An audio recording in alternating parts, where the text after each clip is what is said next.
আসসালামু আলাইকুম। এখন দেখবেন সংবাদ শিরোনাম। শেখ হাসিনার বিরুদ্ধে মানবতাবিরোধী অপরাধ মামলার রায় কাল।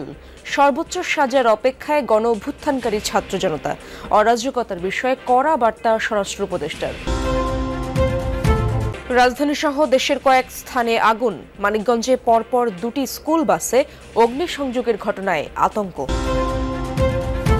দিল্লিতে বসে আবারও মানুষ মারার হুমকি দিচ্ছেন শেখ হাসিনা। চাঁপাইনবাবগঞ্জে পদ্মা বাঁচাও গণসমাবেশে মির্জা ফখরুল। প্রতিবেশীর দাদাগিরি চায় না বিএনপি। হাফ ভাড়া নিয়ে দ্বন্দ্বের জেরে বরিশালে শিক্ষার্থীদের সাথে পরিবহন শ্রমিকদের সংঘর্ষ। আহত অন্তত ২০। ২ ঘণ্টা পর মহাসড়কে যান চলাচল স্বাভাবিক। এশিয়া কাপের বাছাইয়ে অংশ নিতে ৭ বছর পর ঢাকায় ভারতের ফুটবল দল। জয় দিয়ে ২২ বছরের অপেক্ষার অবসান চান সুমিত সোম। এতক্ষণ শুনছিলেন সংবাদ শিরোনাম, এখন দেখবেন বিস্তারিত। এখন অপেক্ষার হিসাব ঘণ্টায়। আগামীকাল ঘোষণা হবে শেখ হাসিনা সহ ৩ জনের বিরুদ্ধে গণহত্যা সহ মানবতাবিরোধী বিভিন্ন অপরাধ মামলার রায়। এখন থেকেই সবার সজাগ দৃষ্টি কি হতে যাচ্ছে সোমবার।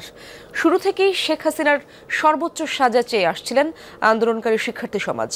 আবার ফেসবুক, ইউটিউবে বিচারিক কার্যক্রমের গ্রহণযোগ্যতা প্রশ্নবিদ্ধ বলে অভিযোগ করে আসছিল আসামি পক্ষের সমর্থকরা। সরাসরি সম্পর্ক না থাকলেও বিচ্ছিন্নভাবে গাড়ি বা স্থাপনা পোড়ানোর ঘটনাও ঘটেছে।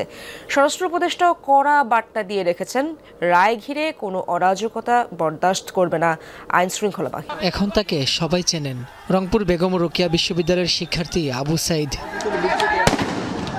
বন্দুকের নলের সামনে বুক পেতে দাঁড়িয়ে থাকা আবু সাইদ হয়ে ওঠেন জুলাই আন্দোলনের প্রতীক। সেদিন গুলিবিদ্ধ হওয়ার আগে হয়তো তিনিও ভাবেননি রাষ্ট্রের টাকায় কেনা বুলেট বিদ্ধ করবে শরীর, কেড়ে নেবে প্রাণ।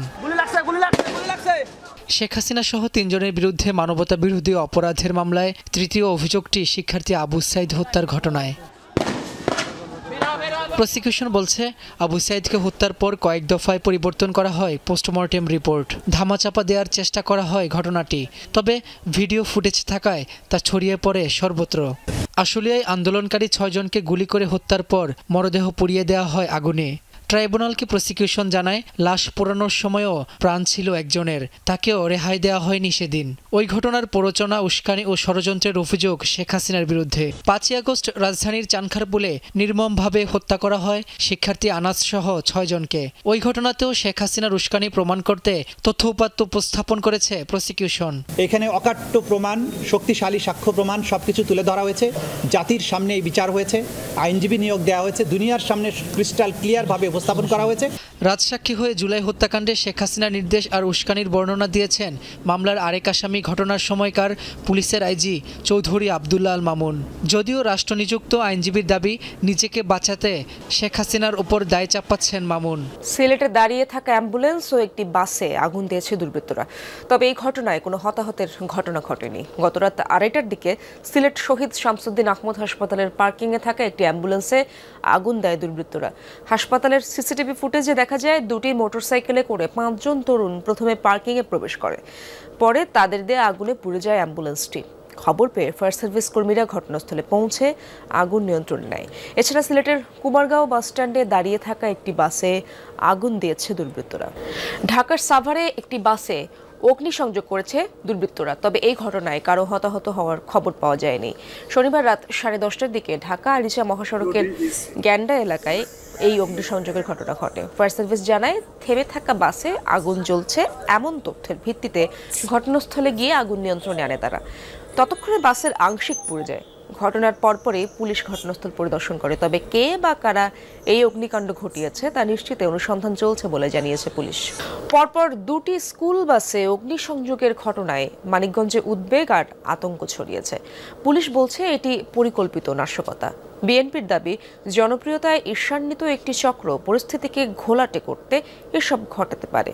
ঢালাও গ্রেপ্তার নয়, প্রকৃত দোষীদের চিহ্নিত করে আইনের আওতায় আনার দাবি তাদের। গেল 13 নভেম্বর মধ্যরাতে মানিকগঞ্জের ফলসাটিয়া এলাকায় পুড়ে যায় হোলি চাইল্ড স্কুল অ্যান্ড কলেজের একটি বাস। ঘুমন্ত অবস্থায় দগ্ধ হন বাসের চালক। হাসপাতালে তিনি এখনও সংকটাপন্ন অবস্থায়। এর 4 দিন আগে উথুলি মোড় এলাকায় আগুন দেয়া হয় মুন্নু স্কুল অ্যান্ড কলেজের আরেকটি বাসে। শিক্ষার্থী নেয়ার উদ্দেশ্যে বাসটি পার্কিং করে রাখা ছিল স্থানীয় একটি সিএনজি পাম্পের পাশে।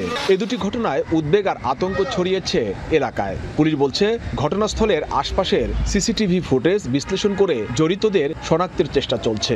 দিল্লিতে বসে আবারও মানুষ মারার হুমকি দিচ্ছেন শেখ হাসিনা। গণহত্যার রায় ঘিরে গোলযোগ সৃষ্টির পরিকল্পনা করছে ফ্যাসিস্টরা। চাঁপাইনবাবগঞ্জে পদ্মা বাঁচাও গণসমাবেশে কথা বলেছেন বিএনপি মহাসচিব মির্জা ফখরুল ইসলাম আলমগীর। বলেন, নির্বাচনে পরাজিত হবার ভয়ে জনগণকে বোকা বানাচ্ছে ধর্মভিত্তিক একটি দল। তারাই নতুন করে দেশকে সংকটে ফেলছে। বাঁচাও পদ্মা, বাঁচাও দেশ, সবার আগে বাংলাদেশ। বরেন্দ্র অঞ্চলের আঞ্চলিক সংস্কৃতি গম্ভীরায় যেন নানা নাতির সেই আহ্বান, যেখানে নদী আর জীবনের সম্পর্ক তুলে ধরা হয়।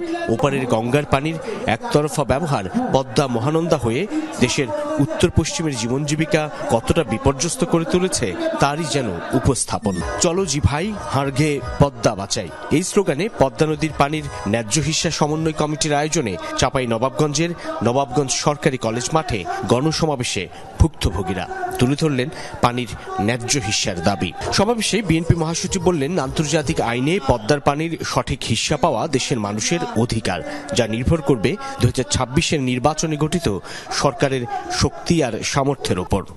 2026 সালে আগামী বছর এই চুক্তি শেষ হবে। আমরা জানি না এখন ভারত কোন পদক্ষেপ গ্রহণ করবে। ভারত পাশে আছে, পানি বন্ধ করে দিবে। এই বড় দাদাগিরি আমরা আর দেখতে চাই না। মির্জা ফখরুল বলেন, সব দলের আলোচনায় ঐকমত্য কমিশনে সংস্কার নিয়ে সিদ্ধান্ত হবার পরও নতুন নতুন দাবি তুলে ক্ষমতায় যাওয়ার লোভে একটি দল দেশকে সংকটের মুখে ফেলেছে। আপনি গত নির্বাচনের হিসাব করে দেখেন তো, কত পার্সেন্ট ভোট পাইছে জামাতে ইসলাম? 5% না, তাও 5-6%, তাই না? রাতারাতি লাভ দিয়ে গিয়ে 51% হয়ে যাবেন, এইটা মনে করেন না। বাংলাদেশের মানুষ আপনাদেরকে সহজে ভোট দিবে না, কারণ আপনাদেরকে তারা বিশ্বাস করে না।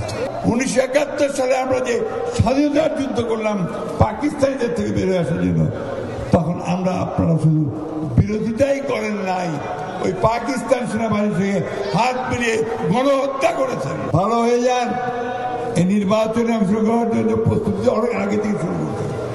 কেন মানুষকে বোকা বানাচ্ছেন? বিএনপি মহাসচিব আরো বলেন, আবারও দিল্লিতে বসে মানুষ মারার হুমকি দিচ্ছে শেখ হাসিনা।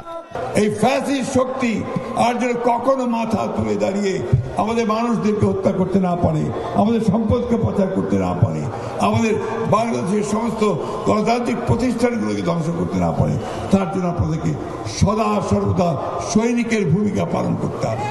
সমাবেশে চাঁপাইনবাবগঞ্জ ও রাজশাহী অঞ্চলে বিএনপির সম্ভাব্য প্রার্থীদের হাতে ধানের শীষ প্রতীক তুলে দেন মির্জা ফখরুল। এই ধানের শীষ আমি আমাদের প্রার্থীদের হাতে তুলে দিলাম।